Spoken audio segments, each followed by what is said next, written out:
नमस्कार, मी डॉक्टर सोनाली। आज मी निघाले आहे अंदमान आणि निकोबार या बेटांवरील एक असलेले रॉस आयलंड या बेटाला भेट देण्यासाठी। अंदमानची राजधानी पोर्ट ब्लेअरपासून सुमारे 3 किलोमीटर अंतरावर असलेले हे बेट छोट्या फेरी बोटीतून आम्ही तेथे गेलो। 2018 मध्ये या बेटाचे नाव बदलून नेताजी सुभाषचंद्र बोस द्वीप असे ठेवण्यात आले आहे। सुंदर निळेशार पाणी आणि नारळाच्या झाडांनी वेढलेले हे एक छोटे पण सुंदर बेट आहे।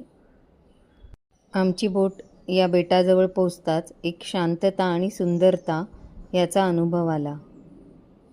येथून जवळच नॉर्थ बे बेटावरचे दीपगृह दिसते, जे 20 रुपयाच्या नोटेवर आहे।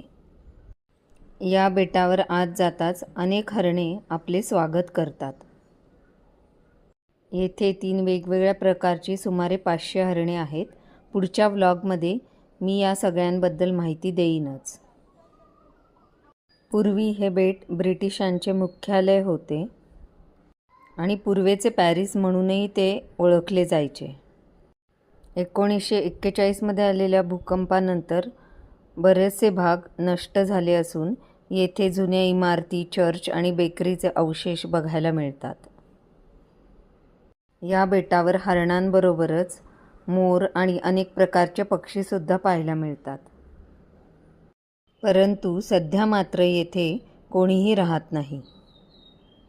संध्याकाळ झाल्यानंतर या बेटावर राहण्याची कोणालाही परवानगी नाही। आता हे बेट भारतीय नौदलाच्या नियंत्रणाखाली आहे। येथे संध्याकाळच्या वेळेला ब्रिटिशांच्या काळातील माहिती सांगणारा एक लाईट अँड साऊंड शो सुद्धा होतो आणि माहिती पुढच्या व्लॉगमध्ये पाहूयात।